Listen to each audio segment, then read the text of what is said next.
너도 나처럼 갈증에 지쳤구나. 이물 마시렴. 여러분, 혹시 화수분이라는 말 들어보셨습니까? 무엇이든 넣기만 하면 2배, 3배로 불어나는 전설 속의 보물이지요.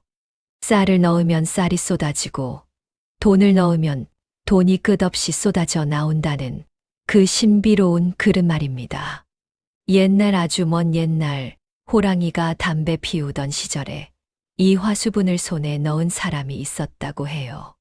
그런데 그 사람은 대단한 영웅도 뛰어난 장사꾼도 아니었습니다. 그저 끼니조차 잊기 힘들었던 세상 누구보다 가난한 선비였거든요. 과연 그가 어떻게 이 신비로운 보물을 손에 넣었을까요? 그리고 그 보물은 그에게 어떤 운명을 가져다 주었을까요? 지금부터 그 기막힌 사연을 들려드리겠습니다. 구독과 좋아요 중에 한 개는 하셔야죠. 어느 고을에 김서방이라는 선비가 살고 있었습니다. 그의 집안은 원래 꽤나 이름 있는 양반가였어요. 할아버지는 벼슬까지 지는 분이셨고, 서재에는 귀한 책들이 가득했으며, 마당 넓은 기와집에서 남부럽지 않게 살았다고 하지요. 그런데 세상 일이란 게 어디 뜻대로만 됩니까? 아버지 대에 이르러 집안이 기울기 시작했습니다. 사업에 실패하고 보증을 잘못 서는 바람에 재산이 하나둘 날아갔거든요. 설상가상으로 아버지마저 병으로 일찍 세상을 떠나시니 남은 것이라곤 늙으신 홀어머니와 낡아빠진 초가집 한 채뿐이었습니다. 그래도 김서방에게는 희망이 있었어요. 바로 과거 시험이었지요. 어릴 적부터 총명하다는 소리를 들으며 자란 그였습니다. 글을 읽으면 한 번에 외우고 붓을 들면 막힘이 없었어요. 스승님도 이 아이는 반드시 큰 인물이 될 것이라며 기대를 거셨죠. 김서방은 굳게 믿었습니다. 과거의 급제에서 벼슬을 얻으면 무너진 가문을 다시 일으킬 수 있다고요. 어머니를 편히 모시고 조상님들 명예도 되찾을 수 있다고요. 문제는 돈이었습니다. 도성까지 가려면 노잣돈이 필요했거든요. 먹을 것, 잘 곳, 그리고 시험을 치르는 동안 버틸 생활비까지. 가진 게 없는 그에게는 그것조차 큰 산이었습니다. 김서방은 이를 악물었어요. 밤에는 글을 읽고 낮에는 남의 집 일을 도왔습니다. 품삯을 1푼 2푼 모으고 끼니를 굶어가며 노잣돈을 마련했지요. 그렇게 꼬박 3년을 버텼습니다. 마침내 과거 시험날이 다가왔을 때 김서방의 손에는 피땀으로 모은 얼마 되지 않는 돈이 쥐어져 있었어요. 어머니, 다녀오겠습니다. 그래, 몸 조심하거라. 내가 붙든 떨어지든 살아서 돌아오기만 하면 된다. 병석에 누운 어머니의 손을 꼭 잡고 김서방은 집을 나섰습니다. 도성까지 가는 길은 멀고도 험했어요. 며칠을 걸어 산을 넘고 강을 건너야 했지요. 노잣돈이 넉넉지 않으니 객주에서 묵는 것도 아꼈습니다. 길가 나무 아래에서 밤을 새우고 풀뿌리로 허기를 달래는 날도 있었어요. 그러던 어느 날이었습니다. 유난히 볕이 따가운 여름날이었어요. 산길을 넘고 있었는데 해는 머리 꼭대기에서 내리쬐고 땀은 비 오듯 흘렀습니다. 목은 타들어갔지만 물통은 이미 바닥난 지 오래였죠. 김서방은 그늘을 찾아 비틀거렸습니다. 한 발자국 내딛기가 태산 같았어요. 눈앞이 아물아물하고 다리에 힘이 풀렸습니다. 이러다 쓰러지면 그때 길가에 뭔가 반짝이는 게 보였습니다. 무릉덩이였어요. 반가운 마음에 달려갔습니다. 기진맥진한 몸을 이끌고 간신히 웅덩이 앞에 도착했죠. 그런데 이게 웬일입니까? 웅덩이는 이미 바짝 말라 있었어요. 바닥은 갈라져 거북 등처럼 금이 가 있었고 물이라곤 한 방울도 남지 않았습니다. 김서방은 풀썩 무릎을 꿇었어요. 하늘이 원망스러웠습니다. 그때였습니다. 메마른 진흙 바닥 위에서 무언가 움직였어요. 자세히 보니 손가락 한 마디만 한 개구리가 한 마리 있었습니다. 개구리는 배를 하늘로 향한 채 힘없이 헐떡이고 있었어요.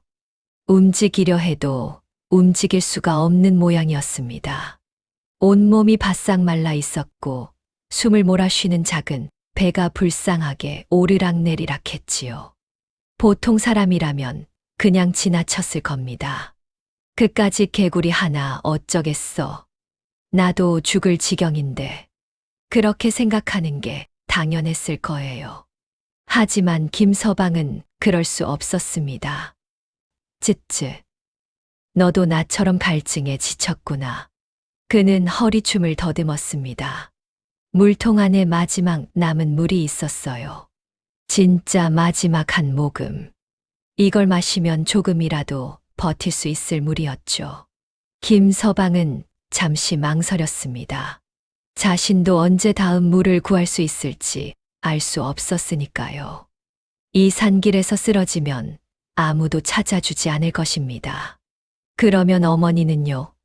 급제에서 가문을 일으키겠다던 꿈은요? 하지만 그의 눈은 계속 개구리에게로 향했어요. 저 작은 목숨도 살고 싶은 건 마찬가지일 테지.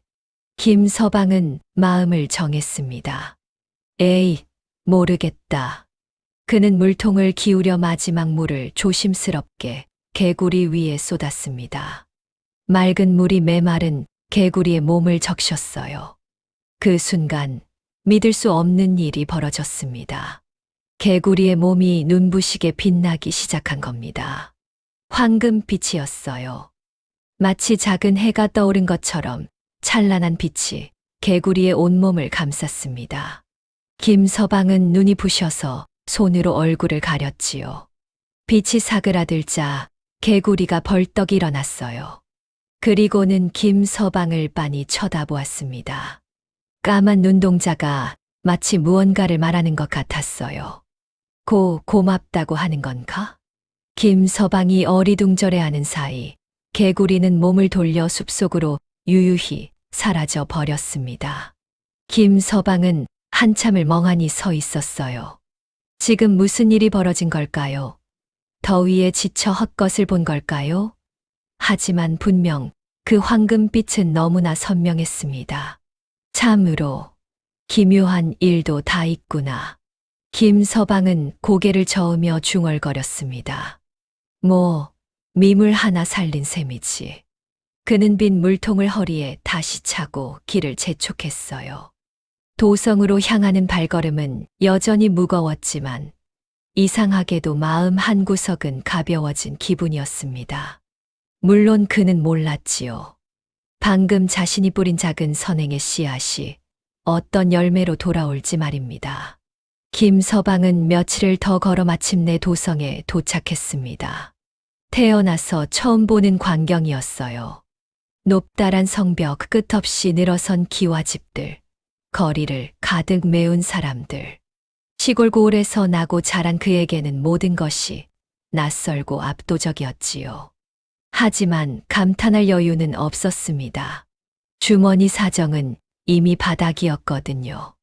산길에서 물통을 비운 후로 더 고생했습니다. 겨우겨우 도성까지 왔지만 남은 돈이라곤 시험 치르는 며칠 동안 죽 한 그릇 사 먹을 정도뿐이었어요. 김서방은 허름한 주막 한 구석에 자리를 잡았습니다. 잠은 처마 밑에서 청했고 밥 대신 물로 배를 채웠지요. 그래도 불평하지 않았어요. 이 시험만 붙으면 모든 게 달라질 테니까요. 드디어 과거 시험날이 밝았습니다. 시험장에 들어서는 김서방의 모습은 초라하기 그지없었어요. 때에 절은 옷, 먼지투성이 신발, 며칠을 굶어 헬쑥해진 얼굴. 다른 응시생들은 비단 옷에 하인까지 거느리고 왔는데 그는 거지나 다름없는 꼴이었지요. 주변에서 수군거리는 소리가 들렸습니다. 저것 좀 봐. 거지가 시험을 보러 왔나? 쯧쯧, 분수를 모르는 것도 저 정도면 병이야. 저런 놈이 급제하면 내 손에 장을 지지치. 웃음소리가 터져 나왔어요. 김서방은 고개를 숙인 채 제자리를 찾아 앉았습니다. 손이 떨렸지만 이를 악물었어요. 괜찮다. 실력으로 보여주면 된다. 시험이 시작되었습니다. 김서방은 온 정신을 집중했어요. 붓을 들자 3년간 갈고 닦은 실력이 쏟아져 나왔습니다. 글자 하나하나에 혼을 담았고 문장마다 깊은 뜻을 새겼지요. 시험이 끝났을 때 그는 확신했습니다. 해냈다. 이 정도면 반드시 붙는다. 며칠 후 합격자 발표가 있었습니다. 김서방은 새벽같이 일어나 발표장으로 달려갔어요. 사람들이 벌써 인산인해를 이루고 있었습니다. 높다란 벽에 붙은 방을 보려고 모두가 목을 빼고 있었지요. 김서방도 사람들 틈을 비집고 앞으로 나아갔습니다. 심장이 터질 것 같았어요. 드디어 방이 보였습니다. 합격자 명단이 빼곡히 적혀 있었지요. 눈을 크게 뜨고 이름을 찾았습니다. 첫 번째 줄. 없었습니다. 두 번째 줄. 역시 없었어요. 세 번째, 네 번째. 없었습니다. 10번을 다시 봐도 20번을 다시 봐도 그의 이름은 어디에도 없었어요. 아니, 이럴 리가. 김서방은 믿을 수 없었습니다. 분명 잘 썼어요. 누가 봐도 손색 없는 글이었습니다. 그런데 왜? 대체 왜? 그때 옆에서 나누는 대화가 귀에 들어왔습니다. 역시 돈이 최고야. 저 박서방 아들, 글자도 제대로 못 쓰는 놈인데 합격이래. 당연하지. 시험관한테 얼마를 갖다 바쳤는데. 하하, 세상에 돈으로 안 되는 게 어딨나? 김서방의 손이 부르르 떨렸습니다. 뇌물이었습니다. 실력이 아니라 돈으로 합격을 사고 파는 세상이었던 거예요. 3년을 굶어가며 준비한 가난뱅이가 비집고 들어갈 틈 따위는 애초에 없었던 겁니다. 눈앞이 캄캄해졌습니다. 다리에서 힘이 풀려 그 자리에 주저앉어요. 지나가는 사람들이 흘끔흘끔 쳐다봤지만 아무도 거들떠보지 않았습니다. 어머니께 뭐라고 말씀드리지. 이제 어떻게 해야 하나. 하늘이 무너지는 기분이었습니다. 김서방은 도성을 떠났습니다. 왔던 길을 되돌아가는 발걸음은 천근만근이었어요. 올 때는 희망이라도 있었지. 지금은 아무것도 없었습니다. 며칠을 터벅터벅 걸었습니다. 먹지도 자지도 못했어요. 그럴 기력조차 없었습니다. 몸은 점점 쇠약해졌고 머릿속은 온통 절망뿐이었지요. 그렇게 걷다 보니 낯익은 풍경이 나타났습니다. 그 산길이었어요. 얼마 전 개구리를 살려줬던 바로 그곳이었지요. 길가의 바위도 말라붙은 웅덩이 자리도 그대로였습니다. 김서방은 그 바위에 털썩 주저앉았어요. 더는 한 발자국도 걸을 수 없었습니다. 긴 한숨이 절로 나왔습니다. 하늘을 올려다보니 구름 한 점 없이 맑았어요. 날씨만은 참 좋았습니다. 자신의 처지와는 너무나 다른 맑은 하늘이 원망스러웠지요. 차라리 비라도 쏟아지면 어울릴 텐데. 쓴 웃음이 새어 나왔습니다. 바로 그때였습니다. 개굴. 어디선가 소리가 들렸어요. 개굴. 개굴. 김서방은 고개를 돌렸습니다. 눈앞에 개구리 한 마리가 있었어요. 그냥 개구리가 아니었습니다. 온몸이 황금빛으로 빛나는 바로 그 개구리였지요. 아니, 김서방은 벌떡 일어났습니다. 내가 그때 그 녀석이 아니냐? 개구리는 대답 대신 김서방을 빤히 쳐다보았어요. 그 까만 눈동자 속에 무언가 깊은 감정이 담겨 있는 것 같았습니다. 마치 그의 사정을 다 알고 있다는 듯이요. 그제야 김서방은 개구리가 입에 무언가를 물고 있다는 걸 알아챘습니다. 그건 뭐냐? 개구리는 물고 있던 것을 김서방의 발치에 조심스럽게 내려놓았어요. 그리고는 고개를 까딱 한 번 끄덕이더니 풀숲 속으로 사라져 버렸습니다. 김서방은 멍하니 발밑을 내려다보았어요. 이게 뭐야? 그것은 접시였습니다. 그런데 아주 형편없는 접시였어요. 여기저기 금이 가 있고 가장자리는 이가 빠져 울퉁불퉁했습니다. 빛깔도 발에서 누런 때가 덕지덕지 끼어 있었지요. 아무리 봐도 쓰레기나 다름없었습니다. 허허. 김서방은 허탈하게 웃었습니다. 은혜를 갚으러 온 줄 알았더니 이런 걸 가져다 주다니. 그래도 내버리긴 어려웠어요. 아무리 하찮은 물건이라도 그 개구리가 정성스레 물어다 준 것이니까요. 그래, 내 성의를 어찌 모른 척 하겠느냐. 김서방은 접시를 집어 품에 넣었습니다. 재떨이라도 하지 뭐. 그리고 다시 터벅터벅 집으로 향하는 길을 걸었지요. 초라한 등에 지는 해가 길게 그림자를 드리웠습니다. 그는 아직 몰랐습니다. 방금 품에 넣은 깨진 접시가 자신의 운명을 송두리째 바꿔놓을 보물이라는 것을요. 김서방은 며칠을 더 걸어 겨우 고향 마을에 도착했습니다.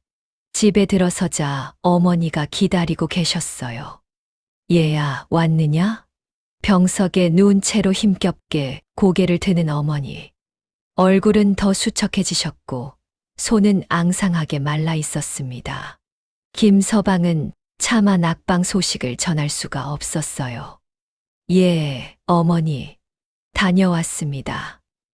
그래. 결과는 어찌 되었느냐? 김서방은 고개를 숙였습니다. 그 모습만 봐도 어머니는 다 알아차리셨지요. 괜찮다, 괜찮아. 내가 무사히 돌아왔으면 된 거야. 어머니는 힘없이 웃으시며 아들의 손을 잡았습니다. 그 마른 손이 얼마나 따뜻하던지요. 김서방은 어머니 앞에서 참아 울 수도 없어서 입술만 꾹 깨물었습니다. 그 후로 김서방은 더 바빠졌습니다. 과거 시험 꿈은 접었어요. 그럴 형편도 안 됐고 다시 도전할 기력도 남지 않았거든요. 이제는 오로지 하루하루 살아남는 게 목표였습니다. 새벽같이 일어나 남의 집 일을 도왔어요. 밭을 갈고 나무를 하고 짐을 나르고 양반 체면이요. 그런 건 배고픔 앞에서 아무 소용이 없었습니다. 그렇게 벌어온 푼푼이 품삯으로 어머니 약값을 대고 남은 건 끼니에 못했지요. 그래도 늘 모자랐습니다. 어머니 병환은 나아지지 않았고 찬바람이 불기 시작하자 상태가 더 나빠지셨어요. 약값은 점점 올랐고 빚은 쌓여만 갔습니다. 마을 사람들의 시선도 따가웠어요. 쯧쯧, 양반이라는 놈이 꼴이 저게 뭐야. 글만 읽더니 결국 거지 신세가 됐네. 그러게 진작 분수를 알았어야지. 수군거리는 소리가 들릴 때마다 김서방은 고개를 숙였습니다. 억울했지만 대꾸할 수 없었어요. 사실이니까요. 그는 글밖에 모르는 쓸모없는 양반이었으니까요. 어느 날 저녁이었습니다. 하루 종일 품을 팔고 돌아온 김서방은 지쳐서 마루에 털썩 주저앉어요. 온몸이 쑤시고 결렸습니다. 허리는 끊어질 것 같고 손바닥에는 물집이 잡혀 있었지요. 휴. 긴 한숨이 절로 나왔습니다. 문득 담배 한 대가 생각났어요. 유일하게 남은 작은 낙이었거든요. 그마저 없으면 버틸 수가 없었습니다. 김서방은 품에서 곰방대를 꺼냈어요. 불을 붙이고 한 모금 깊이 빨아들였습니다. 연기가 폐 속으로 퍼지자 잠시나마 마음이 편안해졌지요. 그런데 재떨이가 없었어요. 바닥에 털기엔 어머니께서 싫어하실 터. 두리번거리다가 문득 생각났습니다. 아, 그 접시가 있었지. 김서방은 구석에 놓아둔 깨진 접시를 집어들었어요. 그 황금 개구리가 물어다 준 낡은 사기 접시. 받은 이후로 한 번도 쓴 적이 없었는데 마침 재떨이로 쓰기엔 딱 좋았습니다. 은혜를 갚겠다더니 쓰레기나 다름없는 물건을 주더라만. 혼잣말을 중얼거리며 접시를 무릎 앞에 놓았어요. 그리고 곰방대에서 담뱃재를 툭 털었습니다. 조그만 재 한 꼬집이 접시 위에 떨어졌어요. 바로 그 순간이었습니다. 핑. 뭔가 번쩍이는 게 보였어요. 김서방은 눈을 깜빡였습니다. 분명 재 한 꼬집을 털었는데 접시 안에는 재가 두 꼬집이 되어 있었습니다. 눈을 비비고 다시 보았어요. 세 꼬집이 되어 있었습니다. 눈 깜짝할 사이에 네 꼬집, 다섯 꼬집. 뭐야? 재가 멈추지 않고 불어나기 시작했어요. 2배, 3배, 10배. 순식간에 접시가 가득 찼습니다. 그래도 멈추지 않았어요. 담뱃재가 접시 밖으로 흘러넘쳐 마루 위에 수북이 쌓이기 시작했습니다. 아니. 이게 대체 무슨 조화란 말이냐? 김서방은 혼비백산하여 접시를 뒤집었어요. 쏟아지던 재가 멈췄습니다. 마루 위에는 회색빛 담뱃재가 산더미처럼 쌓여 있었지요. 김서방은 넋이 나간 채 그 광경을 바라보았습니다. 심장이 미친 듯이 뛰었어요. 방금 무슨 일이 벌어진 걸까요? 분명 꿈이 아니었습니다. 눈앞에 쌓인 재가 증거였으니까요. 설마 김서방의 머릿속에 불현듯 어릴 적 들었던 이야기가 떠올랐습니다. 무엇이든 넣으면 무한히 불어나는 전설 속의 보물. 화수분. 설마. 가슴이 터질 것 같았어요. 김서방은 후다닥 방으로 뛰어들어갔습니다. 그리고 뒤지고 또 뒤져서 구석에 숨겨둔 엽전 하나를 꺼내왔어요. 전 재산이나 다름없는 마지막 한 잎이었습니다. 손이 부들부들 떨렸어요. 만약 이것마저 넣었는데 아무 일도 안 일어나면 그럼 방금 건 그냥 헛것이었던 걸까요? 하지만 확인해 봐야 했습니다. 김서방은 눈을 질끈 감고 엽전을 접시 안에 떨어뜨렸어요. 찰랑. 맑은 쇳소리가 울렸습니다. 김서방은 천천히 눈을 떴어요. 접시 안에 엽전이 두 입 있었습니다. 숨이 멎는 것 같았어요. 그리고 그 다음 순간 찰랑. 두 잎이 네 잎이 되고 네 잎이 8잎이 되고 쉴 새 없이 쏟아져 나오는 엽전 소리가 고요한 밤을 가득 채웠습니다. 김서방은 소리를 질렀어요. 엽전이 접시에서 폭포처럼 쏟아져 나왔습니다. 마루를 덮고 바닥을 덮고 어느새 발목까지 차올랐지요. 너무 놀라서 접시를 뒤집자 그제야 쏟아지던 엽전이 멈췄습니다. 김서방은 그 자리에 털썩 주저앉어요. 사방을 둘러보았습니다.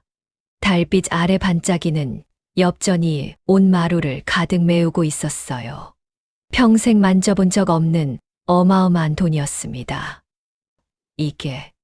이게 정말 말이 나오지 않았어요. 이건 틀림없는 화수분이었습니다. 전설로만 듣던 이야기 속에만 있다던 바로 그 보물이었어요. 그 순간 황금 개구리의 까만 눈동자가 떠올랐습니다. 몇 달 전 자기도 물 한 모금 없어 갈증에 지쳐가면서도 마지막 물을 나눠줬던 그날. 그때 살려준 개구리가 이런 엄청난 보물로 은혜를 갚은 거였어요. 눈물이 왈칵 쏟아졌습니다. 개구리야, 김서방은 하늘을 올려다보며 중얼거렸어요. 개구리야, 내가 우리 어머니를 살렸구나. 한참을 그렇게 울었습니다. 서러워서 운 게 아니었어요.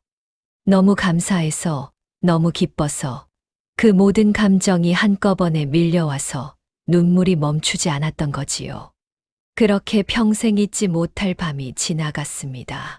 초라한 초가집 마루 위로 희망의 달빛이 환하게 쏟아지고 있었어요. 그날 밤 이후 김서방의 삶은 완전히 달라졌습니다. 하지만 그는 어리석지 않았어요.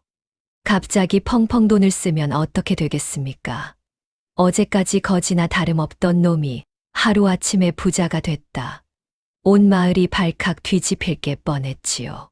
천천히 조금씩 해야 한다. 김서방은 스스로를 다독였습니다. 먼저 한 일은 어머니 약을 사는 것이었어요.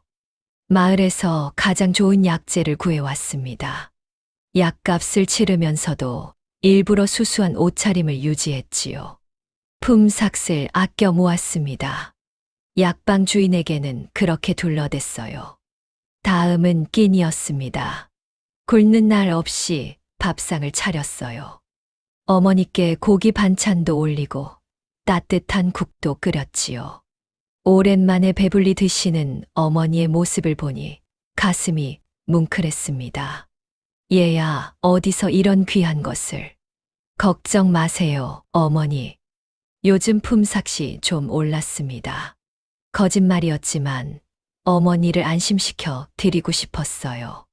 집도 조금씩 손을 봤습니다. 비 새는 지붕을 고치고 찬바람 들어오는 벽에 구멍을 막았지요. 한꺼번에 확 바꾸면 눈에 띄니까 조금씩 고쳐 나갔습니다. 그렇게 석 달이 지났어요. 어머니의 병환이 눈에 띄게 좋아지셨습니다. 안색에 홍조가 돌고 몸을 일으켜 앉으실 수 있게 되었지요. 마당에 나와 햇볕을 쬐시는 날도 생겼어요. 얘야, 내 덕분에 이 늙은 것이 다시 살았구나. 어머니가 아들의 손을 꼭 잡으며 말씀하셨습니다. 무슨 말씀을요? 어머니가 오래오래 건강하셔야지요. 김서방은 환하게 웃었어요. 이제야 비로소 웃을 수 있게 된 것 같았습니다. 하지만 세상에 비밀은 없는 법이지요. 아무리 조심해도 사람들의 눈을 완전히 속일 수는 없었습니다. 수군거림이 시작되었어요. 이상하지 않아? 저 김서방 말이야. 마을 우물가에서 아낙네들이 모여 이야기했습니다. 그러게 얼마 전까지만 해도 끼니도 못 잊더니 요즘은 장에서 좋은 것만 골라 사더라고. 약방에서도 봤어. 비싼 약재를 현찰로 척척 사가던데 도대체 어디서 돈이 난 거야? 고개를 갸웃거리는 사람들. 곧 별이별 소문이 돌기 시작했어요. 산에서 금을 캐왔대. 아니야, 도깨비한테 보물을 받았다더라. 내가 들은 바로는 어디서 큰 돈을 주었다던데. 소문은 눈덩이처럼 불어났습니다. 김서방도 어렴풋이 느끼고 있었어요. 길을 가면 사람들이 힐끔거리고 등 뒤에서 수군거리는 소리가 들렸거든요. 불안했습니다. 화수분의 비밀이 탄로나면 어떻게 될까요? 빼앗으려는 자들이 몰려들게 뻔했어요. 김서방은 접시를 더 깊이 숨겼습니다. 마루 밑땅을 파고 상자에 넣어 묻어두었지요. 필요할 때만 꺼내 쓰고 다시 묻기를 반복했어요. 그러면서도 한 가지 고민이 있었습니다. 이 보물을 나 혼자만 쓰는 게 맞는 걸까? 김서방은 가난이 무엇인지 뼈저리게 알았어요. 굶주림의 고통, 멸시받는 서러움, 아파도 약 한 첩 못 쓰는 서름. 그 모든 걸 온몸으로 겪어왔으니까요. 마을을 둘러보니 자기처럼 힘든 사람이 한둘이 아니었습니다. 논밭을 잃고 남의 집 일을 하며 근근히 살아가는 가족. 병든 아버지를 두고 약값을 마련하지 못해 발만 동동 구르는 효자. 그를 배우고 싶어도 형편이 안 돼 포기한 아이들. 김서방은 결심했어요. 은혜는 돌고 도는 것이다. 나도 받은 것을 나눠야지. 그날부터 이상한 일이 일어나기 시작했습니다. 마을에서 가장 가난한 박씨네 집 앞에 쌀자루가 놓여 있었어요. 아니, 이게 뭐야? 아침에 문을 연 박씨가 깜짝 놀랐지요. 자루 안에는 쌀이 가득했습니다. 누가 놓고 갔는지 아무도 몰랐어요. 며칠 뒤에는 최 노인네 집에서 소동이 일어났습니다. 병석에 누운 최 노인의 약값을 누군가 대신 치렀다는 거예요. 약방에서 그러는데 모르는 사람이 와서 값을 다 내고 갔대. 세상에 그런 기특한 사람이 다 있나? 한두 번이 아니었어요.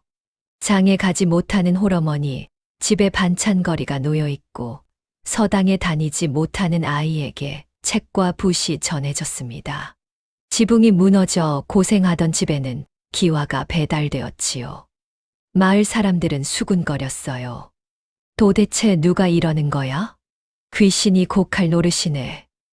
혹시 산신령님이 도와주시는 건가? 아무도 정체를 알 수 없었습니다. 하지만 받은 사람들은 하나같이 눈물을 흘렸어요. 누군지 모르지만 평생 은혜를 잊지 않겠습니다. 덕분에 우리 가족이 살았어요. 꼭 보답하고 싶은데 마을에 온기가 돌기 시작했습니다. 도움을 받은 사람들이 다른 이웃을 돕기 시작했거든요. 작은 나눔이 또 다른 나눔을 낳고 차가웠던 마을 분위기가 조금씩 따뜻해졌지요. 김서방은 멀리서 그 모습을 지켜보며 미소 지었어요. 이게 바로 개구리가 내게 준 진짜 보물인지도 모르겠구나. 어느 날 밤이었습니다. 김서방은 접시를 꺼내 쌀을 조금 불린 뒤 다시 묻으려고 마루 밑을 파고 있었어요. 그때 등 뒤에서 인기척이 느껴졌습니다. 얘야, 어머니였어요. 김서방은 화들짝 놀랐습니다. 손에 든 접시를 급히 등 뒤로 숨겼지요. 어머니, 이 밤에 어인 일이세요? 어머니는 말없이 아들에게 다가왔습니다. 그리고 조용히 말씀하셨어요. 다 알고 있다, 얘야. 예, 그 접시, 이상한 물건이지. 김서방은 말문이 막혔습니다. 어머니는 아들 옆에 앉으며 말을 이으셨어요. 밤마다 내가 뭔가를 파묻고 꺼내는 걸 알고 있었단다. 그리고 마을에 좋은 일이 생길 때마다 내 눈이 반짝이는 것도 어머니, 그 물건이 어디서 났는지 묻지 않마. 다만 어머니는 아들의 손을 꼭 잡았어요. 욕심을 부리지 마라. 분수에 넘치면 화가 되느니라. 예, 어머니, 명심하겠습니다. 김서방은 고개를 숙였어요. 어머니의 말씀이 가슴에 새겨졌습니다. 그날 밤, 김서방은 접시를 더욱 깊이 묻었어요. 그리고 다짐했지요. 꼭 필요한 만큼만 쓰자. 절대 욕심내지 말자. 하지만 좋은 소문은 나쁜 귀에도 들어가는 법이지요. 고을 저 너머에 악명 높은 부자가 살고 있었습니다. 최진사라는 자였어요. 그는 이 마을 소문을 듣고 눈을 번뜩였습니다. 가난뱅이 선비가 갑자기 부자가 됐다고? 예, 날이 어디서 신비한 물건을 얻었다는 소문이 파다합니다. 신비한 물건, 최진사의 입꼬리가 실룩거렸어요. 재미있군. 아주 재미있어. 그의 눈에 탐욕의 불꽃이 일었습니다. 바로 그 무렵 김서방은 이상한 느낌을 받았어요. 누군가 자신을 지켜보는 것 같았거든요. 장에 가면 낯선 자가 멀찍이서 눈을 떼지 않았고 집 근처에서 수상한 인기척이 느껴지기도 했습니다. 불안한 예감이 스멀스멀 피어올랐지요. 그러나 그가 미처 대비하기도 전에 탐욕의 그림자는 이미 코앞까지 다가와 있었습니다. 최진사. 그 이름만 들어도 고을 사람들은 이를 갈았습니다. 대체 어떤 자였기에 그토록 미움을 받았을까요? 원래 최진사는 보잘것없는 집안 출신이었어요. 젊었을 적에는 남의 집 마름 노릇을 하며 근근히 살았던 자였지요. 그런 그가 어떻게 고을 최고의 부자가 되었느냐? 수단과 방법을 가리지 않았기 때문입니다. 처음에는 작은 돈놀이로 시작했어요. 가난한 농민들에게 씨앗값, 약값을 빌려주었지요. 급한 사람에게 손 내미는 착한 사람처럼 보였습니다. 하지만 그의 이자는 살인적이었어요. 열을 빌리면 20을 갚아야 했고, 한 달만 늦으면 그게 30, 40으로 불어났지요. 갚지 못하면 논밭을 빼앗았습니다. 집을 빼앗았습니다. 가진 모든 것을 빼앗았어요. 그렇게 한 집, 두 집 망하고 나면 그 땅과 집은 전부 최진사 차지가 되었지요. 억울해서 관아에 호소하면 어떻게 되었을까요? 소용없었어요.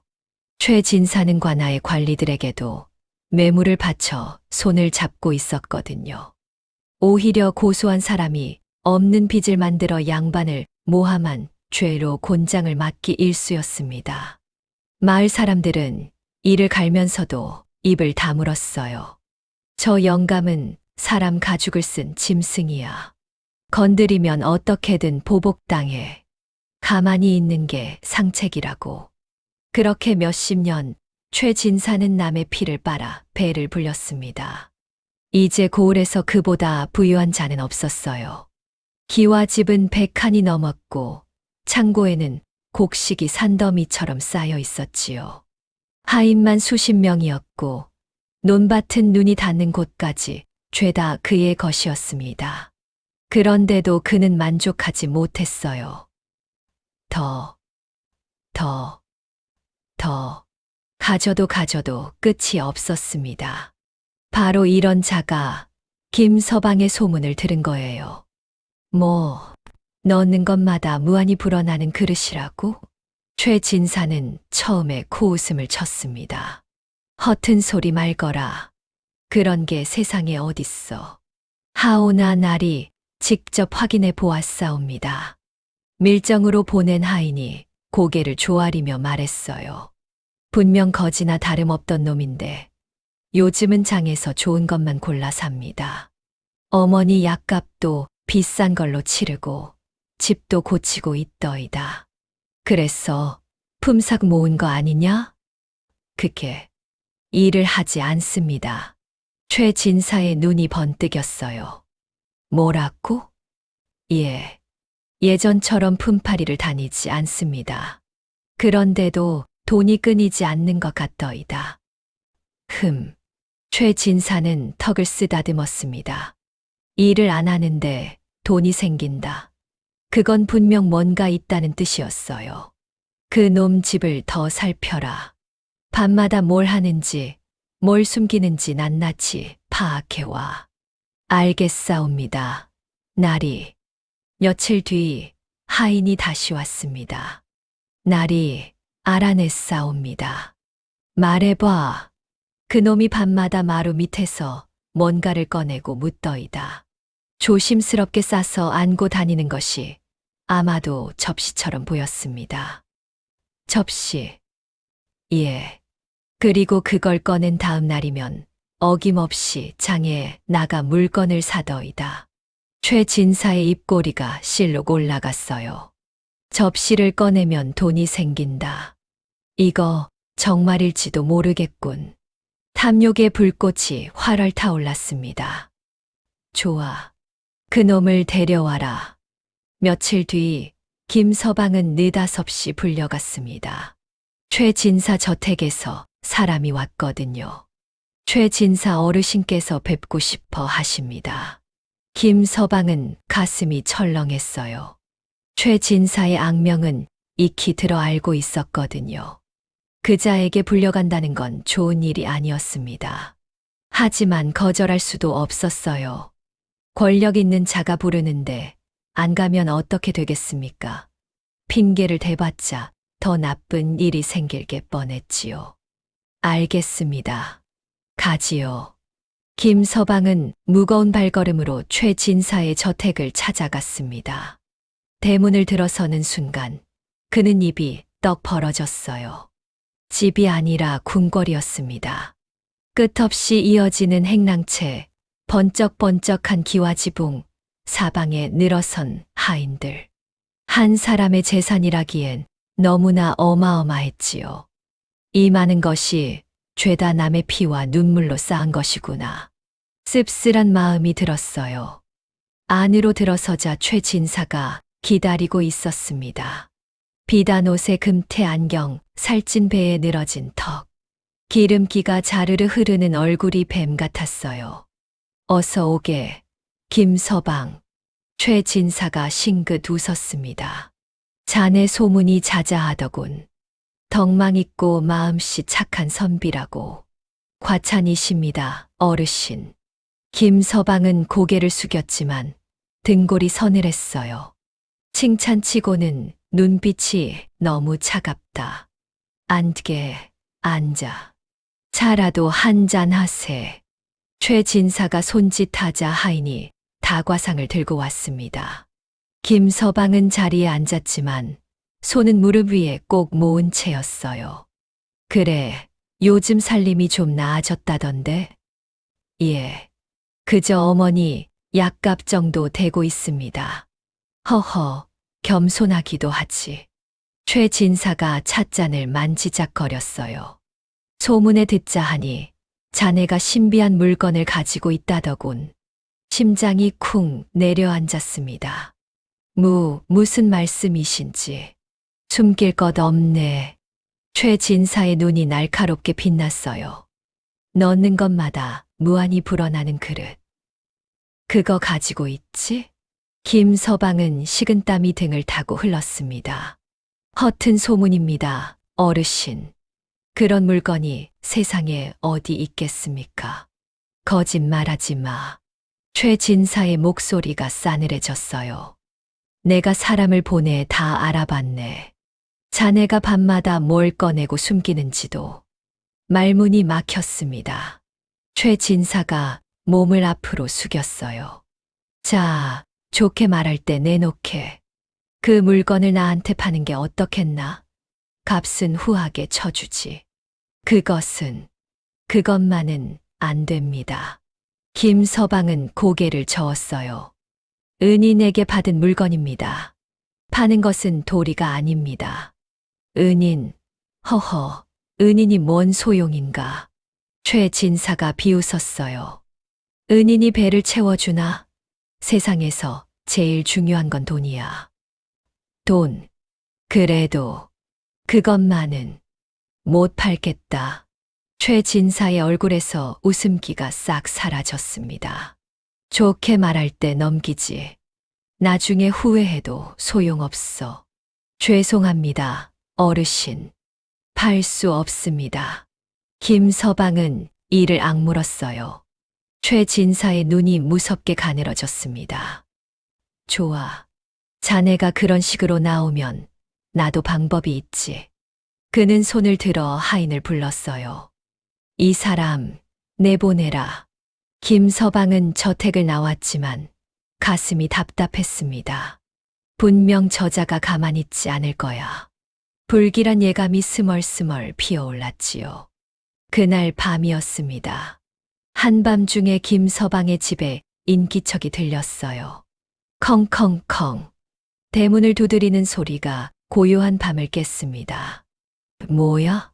김서방이 황급히 나가보니 최진사의 하인들이 횃불을 들고 서 있었어요.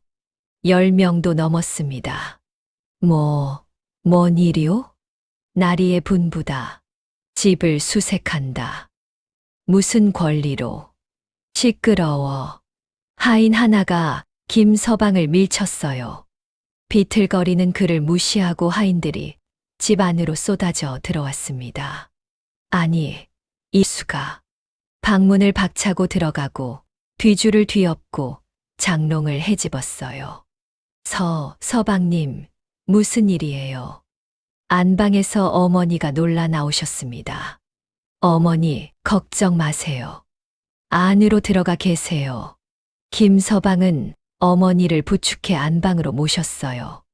그 사이 하인들은 마루까지 뜯어내고 있었습니다. 여기다. 한 놈이 소리쳤어요. 마루 밑땅을 파헤치더니 상자를 꺼냈습니다. 김서방의 얼굴이 새하얘졌어요. 안 돼. 그는 달려갔지만 하인들이 가로막았습니다. 상자를 연 하인이 환하게 웃었어요. 찾았다. 이거다. 금이 간 낡은 접시. 그 초라한 모습에 다른 하인들은 고개를 갸웃했지만 지시받은 대로 소중히 싸서 들었습니다. 가자. 하인들이 우르르 빠져나갔어요. 안 돼. 그것만은 안 돼. 김서방이 쫓아나갔습니다. 대문 앞에서 가마가 기다리고 있었어요. 그 안에 최진사가 타고 있었습니다. 어르신, 제발 그것만은 돌려주십시오. 김서방이 무릎을 꿇었어요. 최진사가 가마 문을 열고 내다봤습니다. 허허, 아까 좋게 말할 때 넘겼어야지.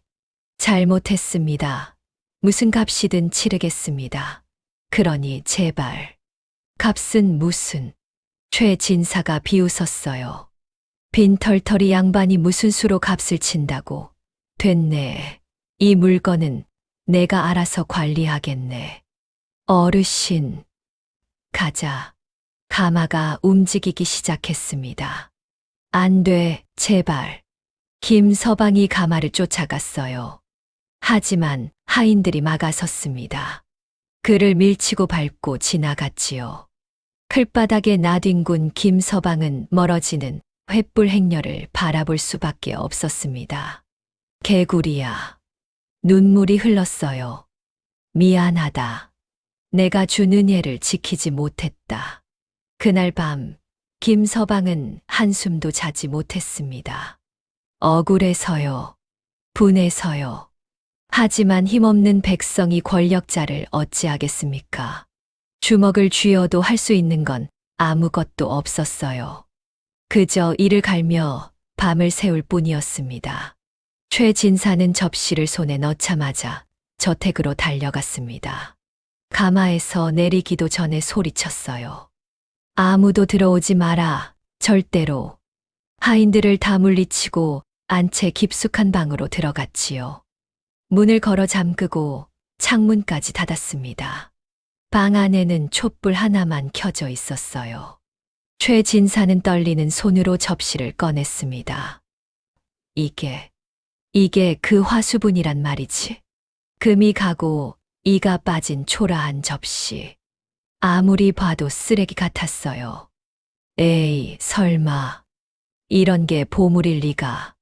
반신반의하면서도 호기심을 참을 수 없었습니다.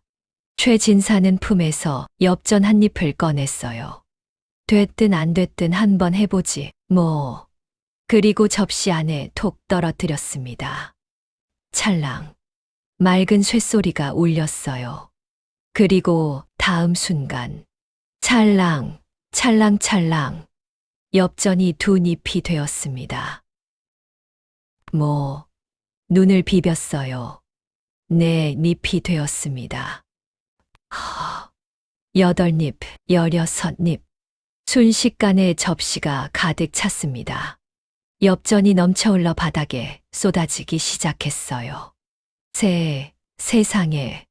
최진사는 넋이 나갔습니다. 찰랑. 쉴 새 없이 쏟아지는 엽전 소리. 거짓말이 아니었어요. 진짜였습니다. 접시를 뒤집자 그제야 멈췄어요. 바닥에는 엽전이 산더미처럼 쌓여 있었습니다. 최진사의 눈이 휘둥그레졌어요. 그리고 곧 그 눈의 광기가 서렸습니다. 하하. 웃음이 새어나왔어요. 하하하. 하하하하. 미친 듯이 웃었습니다. 진짜다. 진짜 화수분이야. 두 팔을 벌리고 엽전 더미 위에 들어 누웠어요. 이제 온 세상의 돈이 다 내 것이다. 다 내 거야. 하하하하. 그날 밤 최진사는 잠을 자지 않았습니다. 아니, 잘 수가 없었어요. 이 엄청난 보물을 앞에 두고 어떻게 눈을 감겠습니까? 더 해봐야겠어. 이번엔 엽전 한 잎이 아니라 10잎을 한꺼번에 넣었어요. 쏟아져 나온 건 100잎이었습니다. 100잎을 넣으니 1000잎이 쏟아졌어요. 더. 눈이 뒤집혔습니다. 쉴 새 없이 넣고 또 넣었어요. 쏟아지는 돈을 쓸어 담고 다시 넣고 또 쏟아지고 방 안이 엽전으로 가득 찼습니다. 발목까지 차오르고 무릎까지 차올랐어요. 그래도 멈추지 않았습니다. 아직 부족해. 더 빨리. 손이 바빠졌어요. 쓸어 담고 넣고 쓸어 담고 넣고 온몸에 땀이 흘렀습니다. 눈은 충혈되고 손은 덜덜 떨렸어요. 그런데도 멈출 수가 없었습니다. 탐욕에 완전히 사로잡혀 버린 거예요. 하하하, 다 내 거야. 동이 터오고 있었습니다. 최진사는 밤새도록 돈을 불렸어요. 방 안은 엽전으로 가득 차 허리까지 올라왔습니다. 문을 열면 쏟아져 나올 지경이었지요. 그런데도 그는 멈추지 않았어요. 이 정도로는 부족해. 금으로 해야지. 그는 창고에서 금화 몇 잎을 가져왔습니다. 황금빛 금화를 접시에 넣었어요. 쨍그랑 금화가 쏟아져 나왔습니다. 눈이 휘둥그레졌어요. 그래, 이거야, 금이다, 금. 금화를 쓸어 담아 다시 넣고 또 쏟아지고 미친 듯이 손을 놀렸어요. 더 빨리, 더 많이. 그런데 너무 급하게 움직이다 보니 손놀림이 거칠어졌습니다. 금화가 튀고 접시가 흔들렸어요. 조심해야지. 입으로는 그렇게 말하면서도 손은 멈추지 않았습니다. 더. 바로 그 순간이었어요. 금화를 움켜쥐어 넣으려다가 발을 헛디뎠습니다. 쌓인 엽전에 미끄러졌어요. 균형을 잃고 앞으로 쏠렸습니다. 넘어지지 않으려고 손을 뻗었는데 그 손이 접시 안으로 깊숙이 빠져버렸어요. 손가락 끝이 접시 바닥에 닿은 순간 이상한 일이 벌어졌습니다. 손가락이 찌릿찌릿했어요. 아니, 손가락만이 아니었습니다. 팔이, 몸이, 온몸이 이상한 힘에 빨려드는 느낌이었어요. 뭐야? 이게 뭐야? 빼려고 했습니다. 빠지지 않았어요. 안 돼. 발버둥 쳤지만 소용없었습니다. 몸이 점점 접시 쪽으로 빨려들었어요. 비명을 질렀습니다. 그리고 다음 순간 펑! 눈부신 빛이 방 안을 가득 채웠어요. 빛이 사그라들었습니다. 최진사는 정신을 차리고 눈을 떴어요. 뭐야? 내가 왜 여기에? 분명 접시에 빨려들었는데 자신은 여전히 방 안에 있었습니다. 꿈이었나? 안도의 한숨을 내쉬려는 순간 뭐 하는 거야, 넌? 목소리가 들렸어요. 자기 목소리였습니다. 최진사는 고개를 돌렸어요. 그리고 눈이 휘둥그레졌습니다. 뭐야? 자기가 거기 서 있었어요. 똑같은 얼굴, 똑같은 비단 옷, 똑같은 살찐 배. 자기 자신이 자기를 노려보고 있었습니다. 내가 왜 거기 있어? 내가 할 말이야. 내가 왜 거기 있어? 두 사람이 동시에 소리쳤어요. 그때 옆에서 또 목소리가 들렸습니다. 아니, 너희들은 뭐야? 또 한 명이었어요. 똑같은 최진사가 또 있었습니다. 뭐야? 이게 무슨? 고개를 돌릴 때마다 자기 자신이 보였어요. 하나, 둘, 셋, 열, 스물. 세어보려 해도 셀 수가 없었습니다. 수십 명의 최진사가 방 안 가득 서 있었어요.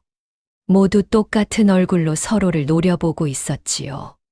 내가 진짜다. 한 명이 소리쳤어요. 아니야, 내가 진짜야. 또 한 명이 맞섰습니다. 무슨 소리? 진짜는 나라고. 헛소리 마. 내가 진짜 최진사다. 다들 사기꾼이야. 나만 진짜야. 수십 개의 목소리가 동시에 터져 나왔습니다. 모두가 자기만 진짜라고 우겼어요. 저 금화는 내 거야. 한 명이 바닥에 금화를 움켜쥐었습니다.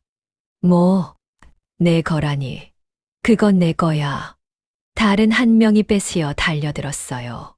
손대지 마. 밀치고 당기고 발버둥 치는 소리가 터졌습니다.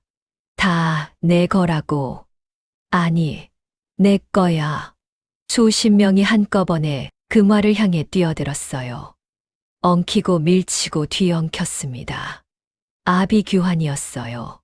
탁, 탁, 쾅. 가구가 넘어가고 장판이 찢어졌습니다. 촛대가 쓰러지면서 불이 옮겨 붙었어요. 불이야. 누군가 소리쳤지만 아무도 신경 쓰지 않았습니다. 금화를 차지하려는 욕심에 눈이 멀어버렸거든요. 불길이 번져갔어요. 커튼을 태우고 벽을 태우고 천장까지 올라갔습니다. 그 와중에도 수십 명의 최진사는 서로 으르렁거렸어요. 내 거야. 아니, 내 거라고. 바로 그때였습니다. 밀치고 당기던 와중에 누군가 접시를 밟았어요. 아니, 수십 명이 한꺼번에 밟았습니다. 와장창. 접시가 산산조각이 났어요. 접시가 깨지는 순간 모든 것이 멈췄습니다. 수십 명의 최진사가 일제히 굳었어요. 그들의 몸이 연기처럼 흩어지기 시작했습니다. 하나, 둘, 셋. 차례로 사라져 갔어요. 팔이 연기가 되고, 다리가 연기가 되고, 몸통이 연기가 되어 흩어졌습니다. 안 돼, 안 돼. 비명을 질렀지만 멈출 수 없었어요. 결국 단 한 명만 남았습니다. 진짜 최진사였어요. 하지만 그의 눈앞에 펼쳐진 광경은 참담했습니다. 저택은 불길에 휩싸여 있었어요. 평생 모은 재물이 타고 있었습니다. 금화도, 엽전도, 비단도, 가구도, 모든 것이 잿더미로 변해가고 있었어요. 아니, 안 돼. 최진사는 무릎이 꺾였습니다. 내 재산, 내 돈. 손을 뻗어봤지만 잡히는 건 없었어요. 불길 속에서 모든 게 사라져 갔습니다. 처절한 울부짖음이 밤하늘을 가르며 울려 퍼졌습니다. 욕심의 끝은 허무였어요. 남의 것을 빼앗아 쌓은 재물은 결국 한 줌 재가 되어버렸습니다. 그리고 바닥에는 산산조각 난 접시 파편만이 흩어져 있었어요. 그 소식은 삽시간에 퍼졌습니다. 최진사 저택이 불탔대. 그 100칸짜리 대저택이? 완전히 잿더미가 됐다더라. 마을 사람들은 술렁거렸어요. 김서방도 그 소식을 들었습니다. 심장이 덜컥 내려앉았어요. 접시. 그는 신발도 제대로 신지 않고 뛰쳐나갔습니다. 최진사 저택까지 숨이 턱에 차도록 달렸어요. 저택에 도착한 김서방은 그 자리에 얼어붙었습니다. 이럴 수가. 저택은 흔적도 없었어요. 100칸이 넘던 기와집은 시커먼 잿더미로 변해 있었습니다. 아직 연기가 피어오르고 있었고 탄내가 코를 찔렀지요. 화려했던 대문은 숯덩이가 되었고 창고며 행랑채며 모조리 무너져 내렸어요. 그 많던 재물은요? 한 줌 재가 되어 바람에 흩날리고 있었습니다. 김서방은 천천히 폐허 속으로 들어갔어요. 발밑에서 재가 푸석푸석 밟혔습니다. 접시가 어디 있지? 두리번거리며 걸었어요. 그때 저쪽 구석에 누군가 웅크리고 있는 게 보였습니다. 최진사였어요. 화려했던 비단옷은 그을려 누더기가 되었고 기름지던 얼굴은 검댕으로 뒤덮여 있었습니다. 살찐 몸은 풀이 죽어 쪼그라든 것 같았지요. 그는 잿더미 위에 주저앉아 허공을 바라보고 있었어요. 눈에 초점이 없었습니다. 내 돈, 내 재산, 중얼거리는 소리가 들렸어요. 다 사라졌어. 다 사라졌어. 미친 사람처럼 같은 말만 되풀이하고 있었습니다. 씁쓸했습니다. 김서방은 고개를 돌려 다시 걸었어요. 접시를 찾아야 했습니다. 설령 깨졌더라도 그 조각이라도 수습하고 싶었거든요. 황금 개구리가 준 은혜의 증표였으니까요. 한참을 헤맸습니다. 재와 숯더미 사이를 뒤졌어요. 그러다 한쪽 구석에서 무언가 반짝이는 걸 발견했습니다. 저건 김서방은 달려갔어요. 접시 조각들이었습니다. 금이 갔던 그 낡은 사기 접시가 산산조각 나 흩어져 있었어요. 김서방은 무릎을 꿇었습니다. 조심스럽게 조각들을 주워 손에 모았어요. 손바닥 위에 올린 파편들은 더 이상 아무런 힘이 없었습니다. 그냥 깨진 사기 조각일 뿐이었지요. 목이 메었어요. 미안하다. 나지막이 중얼거렸습니다. 내가 준 귀한 것을 내가 지키지 못했다. 눈물이 볼을 타고 흘렀어요. 바로 그때 개굴개굴 소리가 들렸습니다. 고개를 드니 잿더미 위에 개구리 한 마리가 앉아 있었어요. 온몸이 황금빛으로 빛나는 그 개구리였습니다. 아, 김서방은 숨을 삼켰어요. 내가 왜 여기에? 개구리는 대답 없이 김서방을 빤히 바라보았습니다. 까만 눈동자가 마치 말을 하는 것 같았어요. 괜찮아. 내 잘못이 아니야. 그렇게 말하는 것 같았습니다.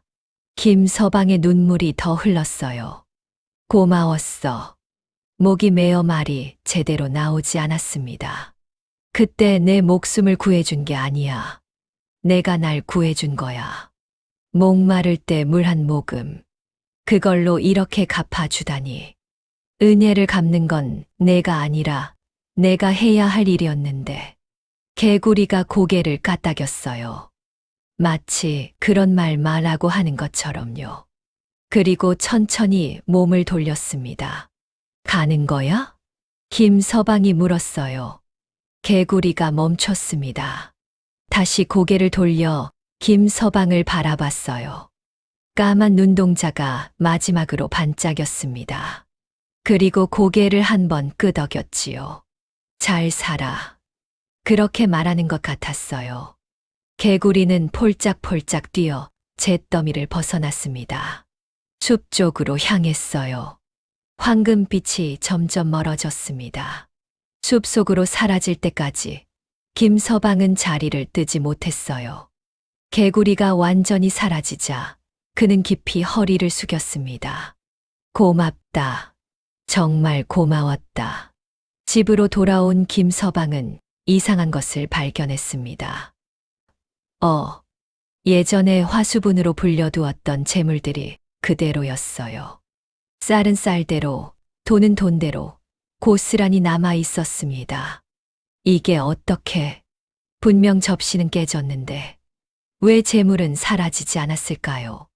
곰곰이 생각해 보았어요. 그러다 문득 깨달았습니다.